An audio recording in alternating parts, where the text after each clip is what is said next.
Hello, everyone. Good morning. Happy Thursday. We're excited to be here and get to share with you some of the things that we have been seeing as we've been working from home and what we think that means for us going forward. Just to give a little bit of an introduction, I work for M+A Architects, which is located both in Columbus, Ohio and in Cincinnati. And we are a multidisciplinary architectural design and experiential design firm. We cover a multitude of sectors, everything from workplace to multifamily residential, higher education, senior living, as well as community projects too. So we really run the gamut, which is nice because we are able to pull a lot of information from those different sectors to help feed into this presentation. So I am Mark Bryan. I am an associate and senior interior designer at M+A. I'm also a certified futurist, and I run our research and innovation team. And joining me today is Cameron, and I will let him introduce himself. Hello, everyone. My name is Cameron Guthrie, a project coordinator and also a member of our sustainability committee at M+A Architects. So what we're going to go through today is our post-pandemic predictions and what we really see changing from a behavioral standpoint, what's happening with the different generations and how they're reacting to this new way of living, this new normal that we're going through. We're going to give you a little bit of my futurist perspectives, as well as some of the sustainability items that we think are going to change based off of what's happening. And then we're going to actually give you some opportunities, both from a business and then from a workplace standpoint, just to kind of give you some takeaways that we think that might be helpful going forward. As Jen said, if you have questions, please put them in the chat box and we will look to answer them towards the end, just because there's a lot of information to get through. So with that, we're just going to dive right in. So starting off, we're going to jump right into what's happening from a behavioral standpoint, because we like to look at how people are responding and then figuring out what is going to be coming from that. So the big things that we're going to look at, starting with the different generations and how they are behaving during this time of new normal building. And so our first generation that we're going to look at is the boomers. And this is actually the most vulnerable generation. This is the group that's gone through a lot of changes very rapidly in the past few months, from being able to see their families and friends to maybe being confined in their rooms if they're living in an assisted living facility. This is, I've seen posts where people are showing these members in those living facilities only being able to go to their doorway and having hallway activities. And so they're redefining how to connect with their families and connect with others. And some of them are actually trying to figure out what retirement looks like for them now. They were planning on potentially retiring in this next year or two. And with everything happening, their finances have completely changed if they were still working or even if they had already retired. What's ironic about that is that this group has actually not slowed down in their spending habits. They've actually ramped up. And a lot of that is due to the fact that they have learned and adapted a new way of buying and interacting through digital platforms. Technology has become much more familiar to them, whereas before it was probably something that they shied away from. They are still wanting face-to-face interactions, and so platforms that allow them easy access to products or services with human and visual touch will resonate very well with this group going forward. The boomers and the Gen Zers are falling into a new behavior pattern that we're calling the new optimists, which is all about finding and embracing joy. They are shifting the narrative from ageism to ableism and want age equality as more companies are investing in what we're calling the graying of the workforce, as we're actually seeing some of these people, again, now considering working later into their lives versus retiring. So one engagement strategy, if you are working with this cohort, is thinking about what those face-to-face interactions look like and how you can connect through them in an app or a digital first platform, but still, again, in that face-to-face method. Up next, we have our Gen Xers. And the Gen Xers are in the unenviable position of probably moving into a lot of leadership positions. We were seeing them move into that C-suite position. And so during this time of crisis, they're having to juggle a lot of different things. They are working from home. They're trying to find a new work-life balance. They are being the boss. They're being caretakers and teachers if they have children and families, and probably also trying to keep their family unit entertained, fed and supported. Maybe even caring for their parents if they're living with them. So they've got a lot on their plate right now. and they're craving downtime because of it. And so we're looking into strategies that allow them to have that downtime at home. And I think that's going to become even more essential as self-care becomes the priority for us to be able to deal with working from home and the continued after effects. This group is going to have some after effects, and we're actually going to be discussing one of those behavioral shifts for them coming up here just in a little bit. Two consumer groups that are linked both to Gen Xers and millennials. So if we're thinking about the future for these two groups, we're calling them stabilizers and then settlers. The stabilizers are looking to find some simple design decisions due to decision fatigue because they're juggling so much right now. And they're looking for more calm commerce where their experiences can have calm injected into their messaging platforms that will resonate very well with them. And so one engagement consideration for this is, again, just what support and mindful moments can you offer these leadership during this time as they're managing multiple different modalities in their life? Up next, we have our millennials. Our millennials, just as the Gen Xers, are going through a second economic recession and downturn, the first one being in 2009, which really shaped their career paths. It gave birth to more of that gig economy and gig working, pushing them to work more on projects or jobs versus just staying within one office or career path. Pre-pandemic, we were already seeing that this group was delaying adulthood with buying homes, getting married, having children later in life, and really diving into more of that shared living lifestyle. And this delaying of life or adulthood will continue as this group goes forward now, as they're even more prone to risk and have probably had their lives disrupted, with a report showing that over 50% of them have reported that they have lost their jobs or have had their hours at work cut back. And an engagement strategy with this group is really going to be about how you can implement programs that offer education for financial futures and even upskilling that allows them to be able to pivot to new work offerings and gives them a sense of calm during this time. So this cohort we have is the stabilizer in the mix, but I also mentioned the settlers, which are looking to redefine the local era by investing more in the community they live in without sacrificing their careers and still being able to bounce back and forth between different jobs. And then lastly, I wanted to focus on the Gen Zers. Many have said that this generation is the one to save the world, and I think they're already actually proving that during this pandemic time. Research has shown that graduating during a pandemic can actually have lifelong effects on a person. And so this generation is going to need to find new ways to connect with jobs and careers. Some have actually started creating apps to help their peers connect with new internships and utilize business connections across the globe. There were some Arizona State students that created an app called My Internship is Canceled, which allows students to let other students know which companies are still hiring during this time. This group is a group of renters generally, and so I think we're going to see a shift in their spatial needs. So I think our multifamily housing properties are going to want to think more about like what the one bedroom looks like with maybe an adjacent office suite.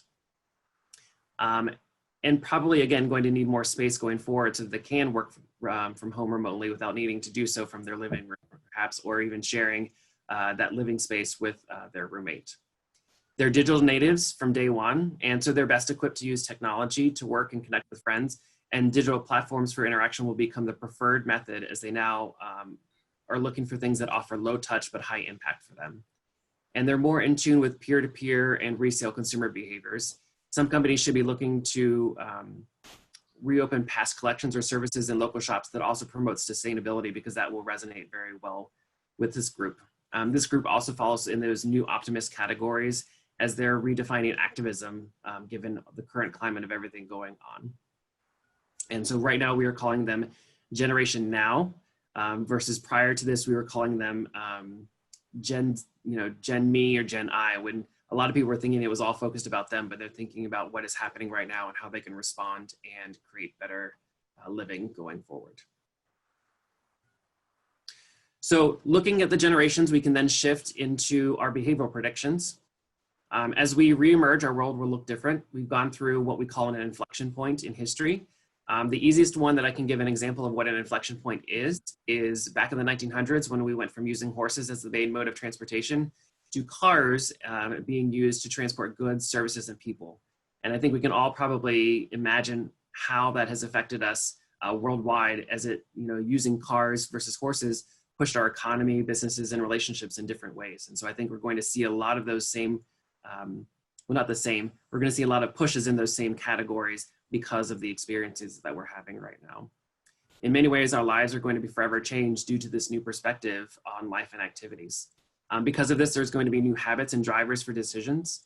And one thing to keep in mind as we're talking about these behavioral predictions is that while these patterns and attitudinal shifts can happen both instantaneously and gradually, many of these could emerge tomorrow or even into the next year or two. So looking into 2021, perhaps. To get here, we used our trend forecasting tools as well as our mental health experts, and then looking at the generations. And so what we're thinking from a behavior standpoint is going to happen is we're looking into more behaviors around space makers, PTSD in the C-suite, digital extroversion, and then the fact that mental health is wealth. Up first, we've got our space makers. And this really is all about boundaries. So we were addressing boundaries and privacy prior to the pandemic, and now it's going to become even more of a priority, both physically and figuratively. This will create a need and a driving shift toward more frictionless, low impact societies and communities where people can have choice, option, or even regulated mandate to have little to no physical interaction within a space with other people. What's interesting is if we look at how states are opening up and restaurants are opening up and everything's opening up right now, some people are still not feeling safe to return to that. I know when Georgia first opened up, they were expecting a boom in retail and people coming back, and that just didn't happen. And I think that's a signal to show to us that people still want space and they want to limit how they interact with people, especially how many and with whom and when. This idea of a frictionless experience is going to be made even more possible as our increasing reliance on what we call the phygital world, which is the blending of the physical and the digital world together. So thinking about how AR, VR, and XR are really going to reshape our environments is going to be a priority for people to feel safe to use space. By offering that more frictionless experience with high impact makes experiences faster, more efficient, which does reduce the need for human contact, which will be key for some industries going forward. But this by no means negates the need for an experience or for human-to-human connection, but allowing for choice, control, and comfort to help us thrive and succeed. One design consideration that we are discussing with our clients is, what does this look like for you and your brand and culture? And then how is that translated into the built environment? One thing that I would encourage is, if you haven't had a chance to go to our website, we actually have an entire COVID toolbox up and running right now that covers the multitude of sectors that we serve, that offers ideas, even looking into how we can re-engage with the workplace, senior living, and healthcare environments. The next topic from a behavioral standpoint might seem a little provocative, but it directly leads to how decisions are going to be made, which is so PTSD in the C-suite. Whether we know it or not, this experience is trauma, and it's bringing trauma into our lives. And many of these C-suite executives have already gone through this through the depression era and are now being hit with it again. And so going through this pandemic is going to have lasting impacts on all of us, but especially the leadership as they move to pivot and make decisions, whether consciously or unconsciously, that will cause residual side effects from PTSD and COVID-19. What we're seeing from a psychological standpoint and studies that we're seeing from this already is that leaders are going to be more willing to accept minimal losses in the short term, so today, if it means avoiding larger losses in the future. And so that means they're going to be more willing to make investments now, even more so than previously, to be preventative and emerge better off in the long run. I think these investments will be more centered around safer measures or steps that are smaller rather than far-reaching ideas, though. And this is all going to be part of an avoidant behavior pattern, which is a symptom of anxiety, but it can be a good thing. As again, it's going to actually motivate them to make decisions versus leaving them spinning in a inability to make decisions. So going forward, I think it would be important to consider how we're tailoring our meetings and offerings that offer safety and security in the short term, but then also thinking about the long-term benefits from that.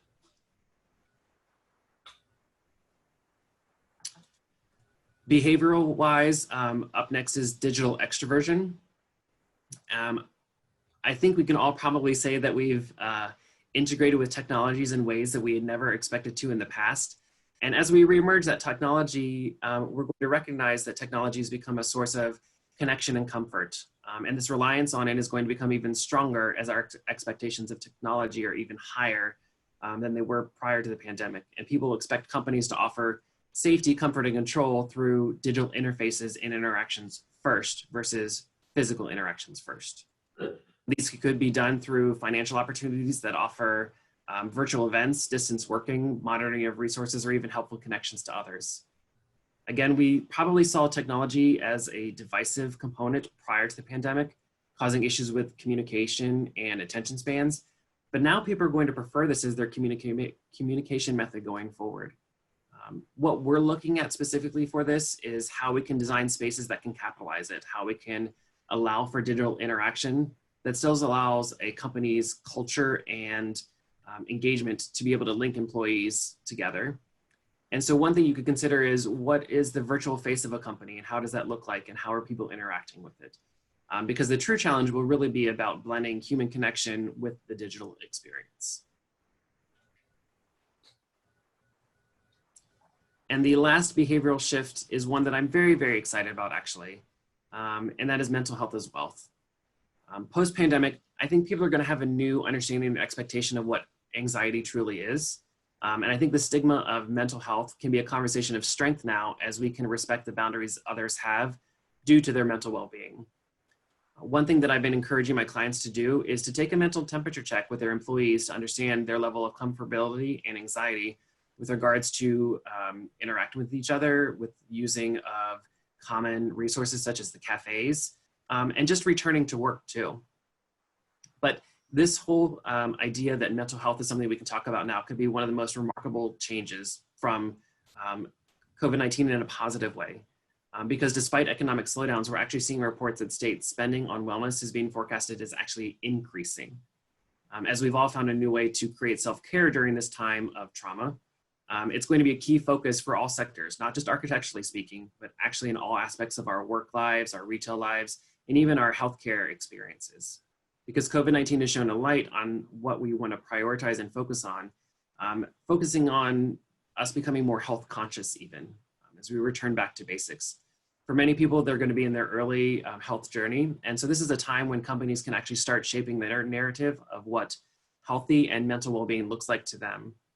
If we consider what happened with Patagonia and how they changed their entire messaging platforms to be more about the environment versus just selling products, and they actually saw, I think it was within $600 billion return investment on that. I think that's something that we can look at as a signal of how we can shape narratives to be about our values and helping other people.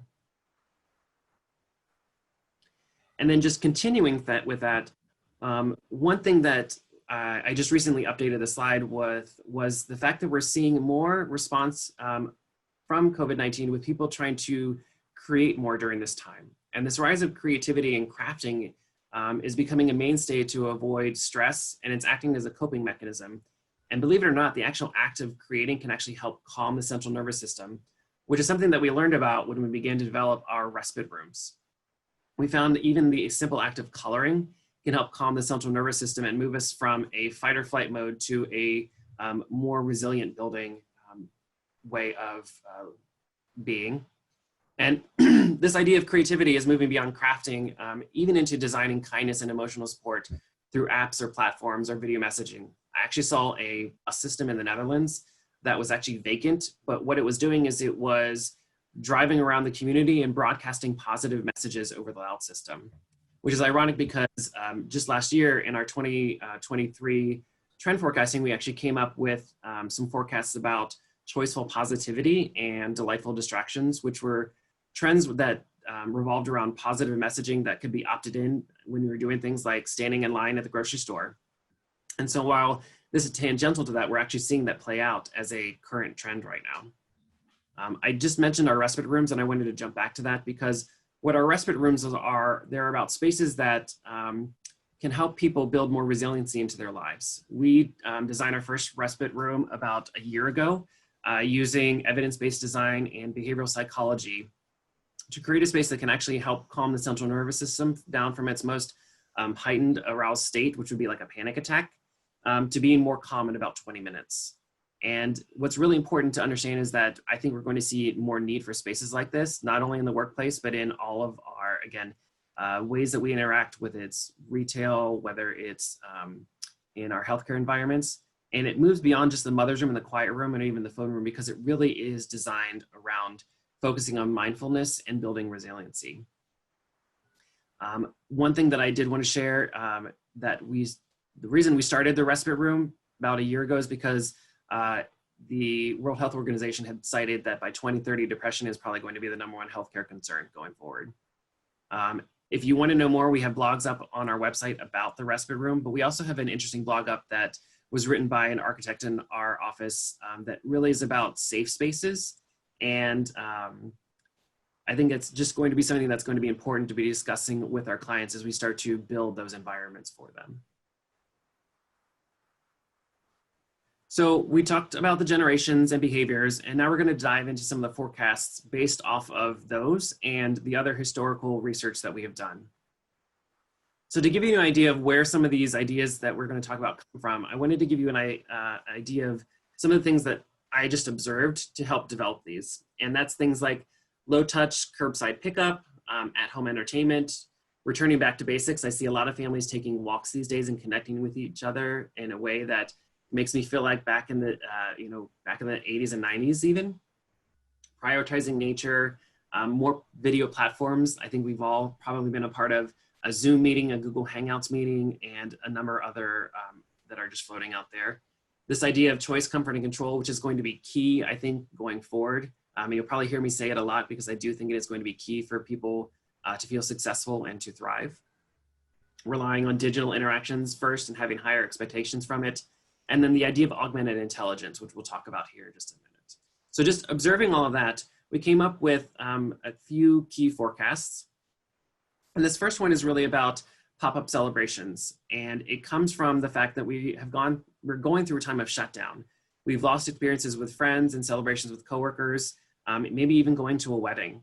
And so this is all part of that coping mechanism with PTSD, which we discussed for the C-suite, but we're all going through it. I know that right now they're looking at nurses and doctors and how to prepare for the after effects that they are going to be going through from this trauma in a similar manner to the way that they're trying to help soldiers who are coming home from war. Because really to doctors and nurses, that's what this is. And so there's going to be a lot of need to replace the sense of loss or the trauma that we've gone through with the need, with a joyful experience. And so that's, again, where this idea of pop-up celebrations comes from. And I think that we're going to see that in venues, in parks, maybe even offices. One thing that I'm encouraging my clients to do is to have a re-entry celebration to make it a milestone that makes up for all the things that they missed. So it's almost like reigniting culture in a very positive way. We just launched our podcast, actually. In our first episode, we actually talked with White Castle CEO, Lisa Ingram, about how they're going to be incorporating this idea with their re-entry program. And so that's something that I would also encourage you if you need a good listen. They're about 30 minutes long. And so our first one was on White Castle and what they're dealing with about culture and engagement right now. Our second one was actually about trauma. And so we just recorded our third one, which will be about the urban development going forward. And so again, I think these small dose celebrations will happen in small, potentially spontaneous ways with smaller groups so that you can choose how to interact with people, but still thinking about it from a social distancing standpoint. Up next, we have the rewilding of humanity. And this forecast really comes from something that we talk about with our urban developments. And rewilding is really aimed at restoring natural processes. This is a time of the great reset for us right now. We're living in the era of the Anthropocene, which is where humanity has a larger impact on nature than natural processes do. And so this idea of rewilding humanity really centers around the return of culture and what it means for us and what we're going to be more aware of as we return. Right now, we are seeing things like there's no smog in LA, being able to see the Himalayas in India, the air in China has cleared, the canals in Venice have cleared up, all because we've been working from home. And so I think we're going to be focusing more on what our carbon footprint looks like and what sustainability means to us, focusing more on local production, locally grown, and introducing more local urbanism that builds community in much smaller segments. One thing that I get asked a lot is if we're going to return back to the way that we were. And I think some things will, but I think most often we're going to see that we're going to be completely different from where we were. I recently saw a survey of almost 400 industry leaders from over 40 countries and in 260 different companies that actually say their industry will never be the same again. And from that exact same group, they also said that this is a time for innovation. As 78% of them said that this could be an extraordinary opportunity if we approach this rewilding concept correctly. Continuing on with that just a little bit, what I wanted to talk about was from a retail standpoint, we're actually seeing our shopping malls thinking about more planned events, more minute rollouts that allow for social distancing, which is ironic because China was already doing this. There were malls that were opening up at different times that allowed more senior citizens to come and interact with each other and create creativity. And since we've launched this presentation, we've actually seen this come true in another way, in that apps like OpenTable are actually allowing people to schedule time when they can go into a grocery store or to a retail environment. And so all of this return to society, some people are not going to be ready. And so again, we've discussed PTSD is going to be something that we're going to have to deal with, and anxiety is an all-time high. So we're going to want to make space for people to be able to re-enter as they need to. We're redefining what touch looks like right now in our culture and society. I believe that the handshake is gone. And so the conversation that we're having right now is how can voice be the human-to-human connection point versus an actual physical touch. So little by little, we're going to find our new normal, but again, it'll be about providing comfort, choice, control, and flexibility as we explore the new world's modality. One thing to think about as we're re-entering, again, comfort and control. They're going to be key as we're dealing with the trauma. Leadership should be developing plans that allow for transparency and stability so that people can know how things are going to work going forward. And just letting them know where they are honestly. And I think that's going to resonate very well with people. From the workplace, choice-based work is not a new idea, but I think it's going to be something that we're going to see going forward more so.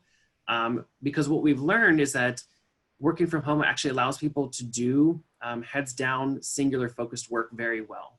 What it does not allow us to do is to engage in company culture and socialization. And so I think we're going to see our workplaces turn into more of a cultural hub that allows for people to, again, interact with each other socially that they can't get at their home. So taking this even further, we really wanted to just come up with some bigger forecasts that really revolve around futurism. And so if you're not familiar with futurism, what it is we basically take a look at all the science and data that's here today, take a look at the past, and then we overlay them to come up with potential avenues. And so these avenues really are just about helping people move to actionable insight that gives them a way to help sometimes future-proof their space, their business models, and their designs too. And so it's something that we incorporate through all of our practices. And so we thought it would be a good way to give an understanding of how we think things are going to change in the conversations we're having with our clients. So 3 more trends that we're looking at is this idea of localists, repurposing assets, and then digitization.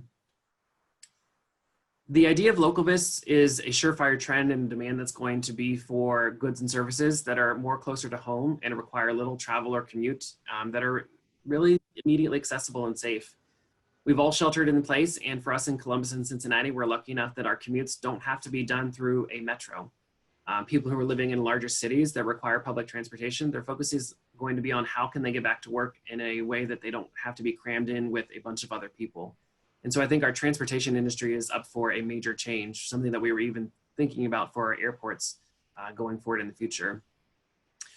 The idea of localism and localists really centers around the idea that the hub for your goods and services will be even closer to home.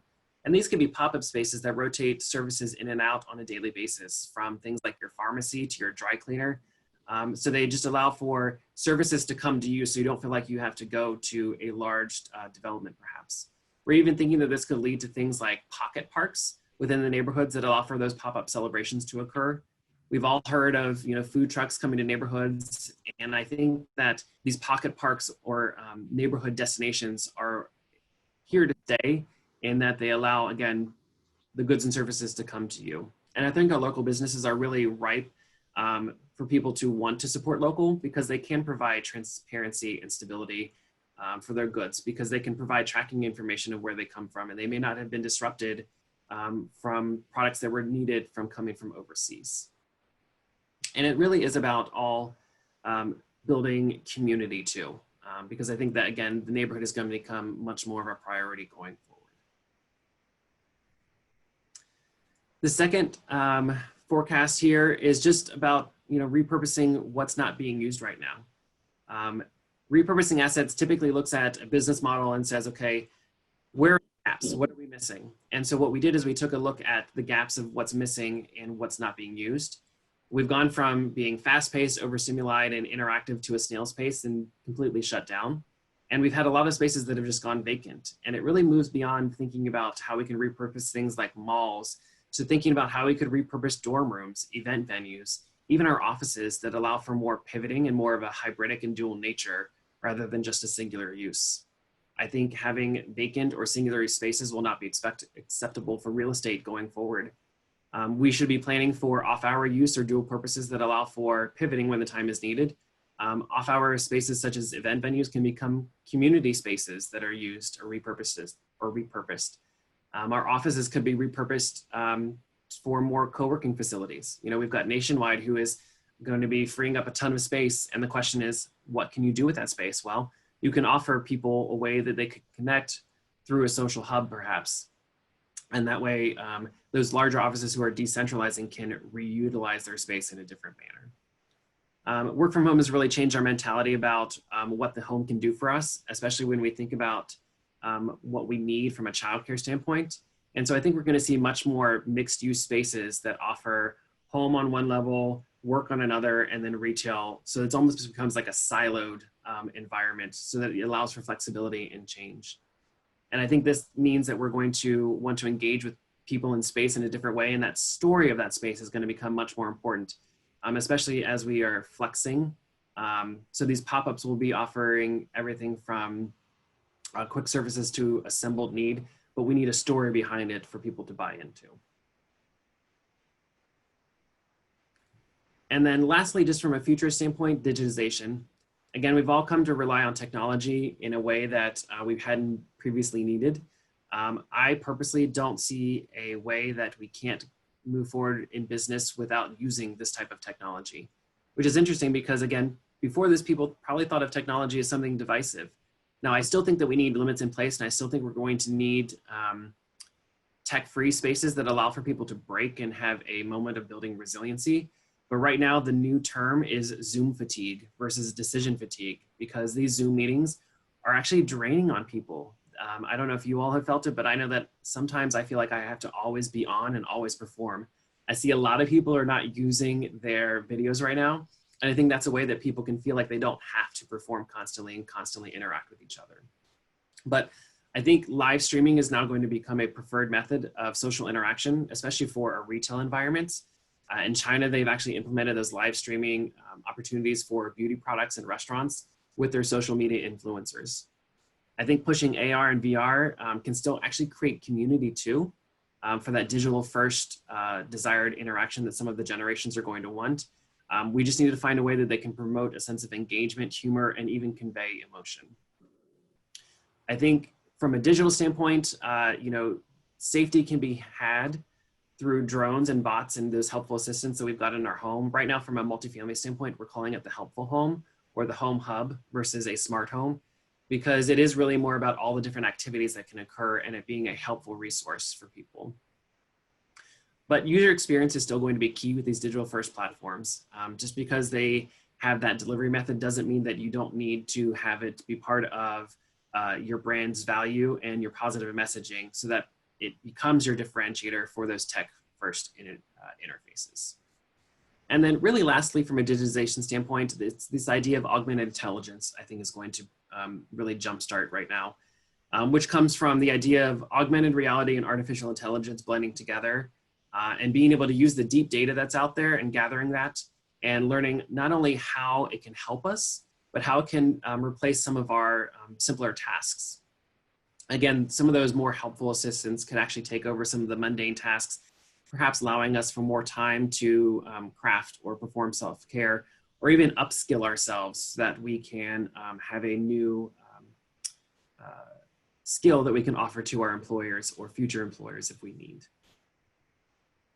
And so with that, so you'll notice Jana, unfortunately, Jana could not be here today. She is our sustainability kind of lead, but Cameron is going to take over at this point to talk about sustainability.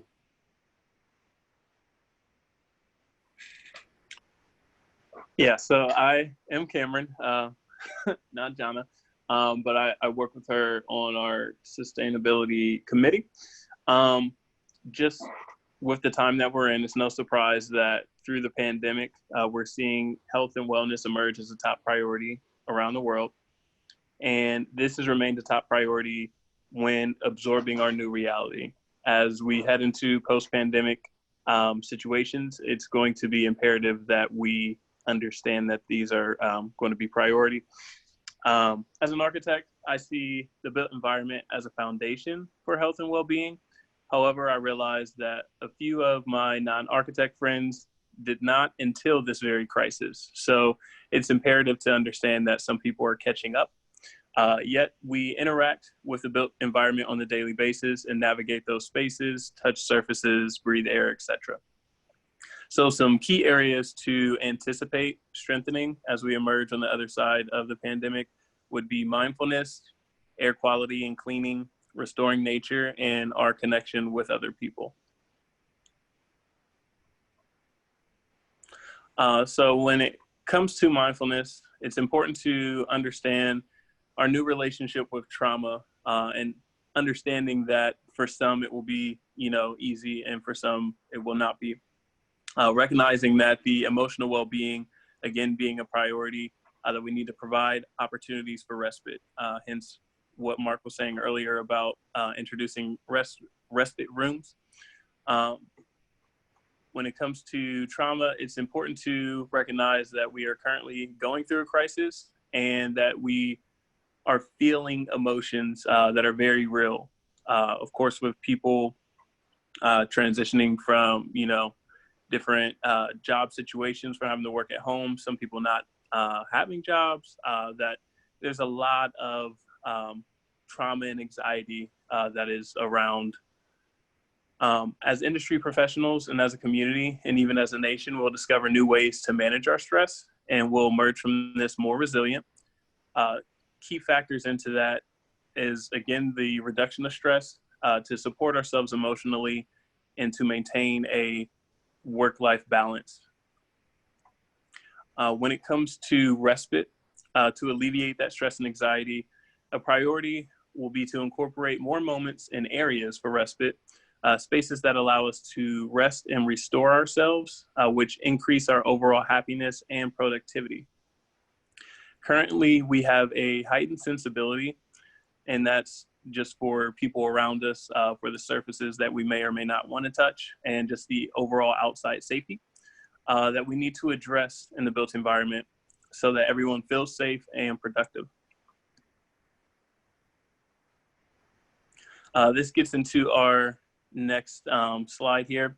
So just talking about air quality and cleaning to help us feel safe, which we're already seeing this, that we'll have a new relationship or concept with what is clean and what lacks germs. Essential factors to achieve this is hand washing, which will become a priority, which should have been a priority, but now will. Cleaning, and through fresh air that we breathe in and outside of spaces. So hand washing and cleaning policies. A direct response to COVID-19, we're experiencing a shift towards more rigorous cleaning that starts with our hands. That's one thing that we know we can control. That we all should be very good at washing our hands by now, but how make that address the built environment? maybe instead of sinks being behind closed doors, i.e. a normal restroom, that they may be pulled out to a more public realm and more visible and convenient so that people can wash their hands, and also more frequently, especially during the flu season. We've also increased the frequency and rigor of our cleaning protocols, especially with high-touch surfaces such as door handles, light switches, or even our phones, that this will spark a renewed interest in no-touch or sensor technologies like automatic faucets on the sink. When it comes to air quality, clean environments will also make us think more about that, especially air purification. So recent studies have shown that COVID spreads mostly through aerosol transmission, so sparking us to get calls from our clients of how do we clean the air. We may have a desire to increase ventilation or operable windows to get the fresh air. May also be a interest towards newer technologies such as bipolar ionization, which is an air purification technology where charged ions bind with contaminants in the air so that they can effectively be neutralized, or in the case of bacteria or viruses, can damage the cell structure. That we have shown through recent studies that similar viruses have shown up to a 90% reduction in as little as 30 minutes.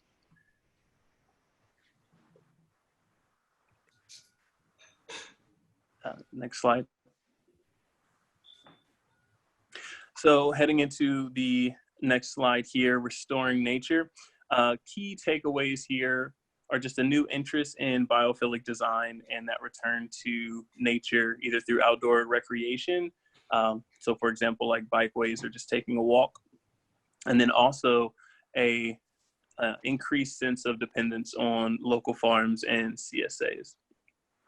So biophilic design, just to break that down, is again, just talking about the innate connection to nature, how it feels to be in nature, and being able to evoke a emotional response from nature.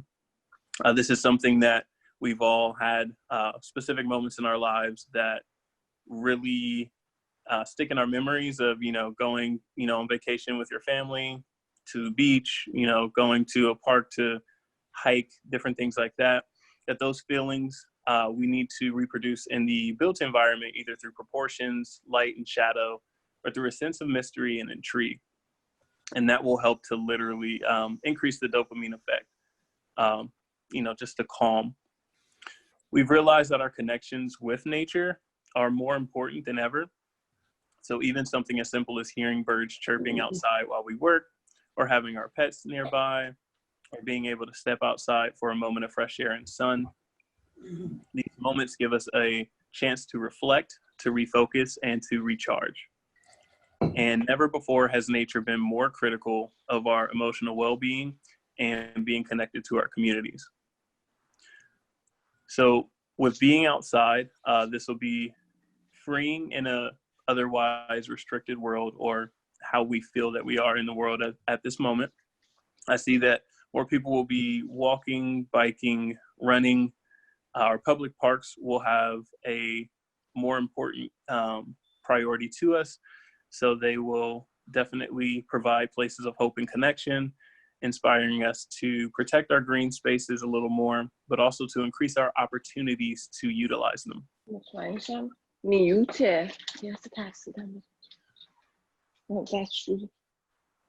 So this will start to create more pocket parks, for instance. So places that can be retrofitted to have that connection back to nature. That you've probably seen in some cities. They will empty roadways for bike use, allowing for more safe bike, transportation. That it also will kind of give you a chance to slow down, because a lot of the things that we are used to, the hustle and bustle of just riding in a car, that you don't really get a chance to experience and to just kind of invoke yourself into nature around you. And getting to, more involvement with the community and CSAs that with grocery stores, we now are seeing a lot of more empty shelves, especially when it comes to disinfectants and cleaners, that it gives more of a priority to the local food production and the local vendors that we have within our communities, is something that also, if you think about, curbside and delivery, that everything will be more focused on what can be brought to you and what is close by. And that also can head into like local nurseries and seed suppliers as people, start to grow their own, that it is a hobby that home gardens may become more prevalent. That people overall are just more interested in local resilience and becoming self-sufficient. Next slide.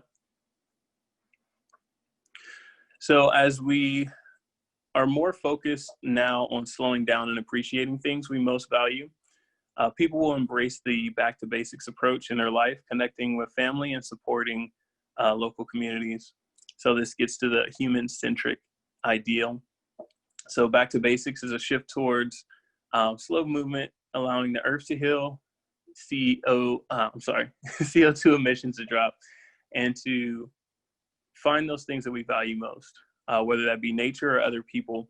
And of course, that's more virtually now.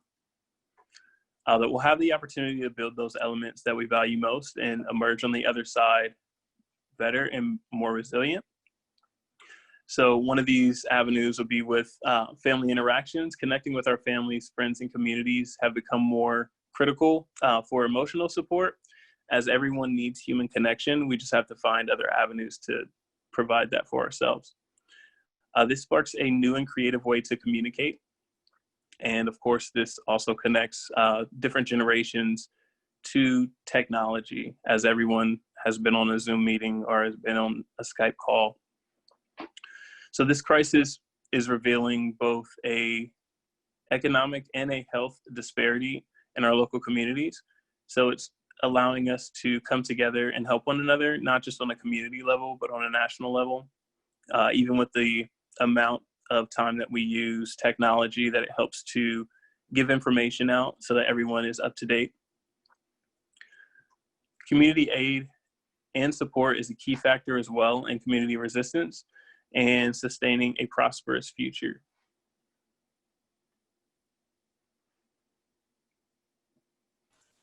Thank you, Cameron. So with that, real quick, we're going to give you some actionable items and perspectives to go forward. And so the first one is really about the changing workplace and how we think it's going to be more digital first interactions. Our meetings are probably going to be less in person and more virtual, but we're going to have to figure out how that works as everybody comes back to the office, because we all can't be on Zoom meetings without headphones on. And so we're going to have to figure out how and where those meetings occur, allowing for more agile teams, so that allows for more socialization.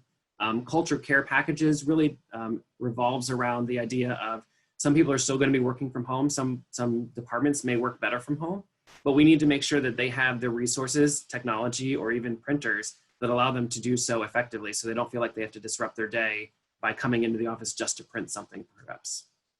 And again, that idea of flexible asset use, so that during off hours, we can be thinking about what our spaces want to become, so that they are no longer just a singular use space. So again, in the short term, really think about a commute plan, especially if you have people who are traveling a lot. Thinking about what that means for them from a safety standpoint. Creating an entry plan for employees and guests. I know right now, I think we're talking about how the lobby spaces, how elevator lobbies and entrancing sequencing is really going to work from a workplace standpoint. But I think that's, again, going to be across all of our different sectors. Creating that socially distanced plan that allows for agility. Focusing on culture and engagement is going to be key. Even before this, we knew that engagement was really important for productivity, and we're going to need to have that going forward. And then addressing fears and concerns with transparency and stability, again, as employees re-engage. Long term, I do think we're going to see some retrofit for safety and cleanliness. I don't think we're going to see major overhauls. I think some people are doing some knee-jerk reactions right now that are not really planning for the future. So I think we just need to be cognizant of making small, short-term steps. Implementing more touchless procedures, like maybe rethinking the restroom or rethinking the entrance sequencing. And then creating those workplace hubs that allow people to work remotely, but then allow to engage and socialize in their more local areas. And then from a business standpoint, we just thought it would be important to talk about how we are thinking people are going to want to think more locally, how they can partner with more local sources, thinking about, again, low touch but high engagement, especially through digital first interactions that allow people to have a sense of connection with maybe a face-to-face interaction. And then really asset pivoting. So we've seen a lot of different partnerships. We've seen a lot of different companies that are looking to create new product lines, create new offerings that allow them to keep working, but just in a different way. You know, BrewDog started offering hand sanitizer. So they'll probably continue offering that as a product going forward, perhaps. And it's just a new business method that allows them to think about how they can support locally and then also still have a business. So in the short term, creating more of a limited in-store or in-person meeting experience, develop different delivery offerings, thinking about how you can find new local sources and locations to engage in, defining what your values are and what's important to you, and then communicating that, especially if you are trying to think about how you're offering more of a healthy living lifestyle. Long-term, redeveloping physical space that allows more virtual interaction, offering secondary products to change from waste to reuse, that sustainability mindset, and then developing local or pop-up locations to engage with the community where they are versus having them have to come to you. And so with that, that is the end of our presentation. So again, I and Cameron, thank you for your time. And just, you know, if you have anything that you want to ask, I'm happy to answer questions and we can kind of go through that. Or if you just want to continue the conversation, just feel free to reach out to us.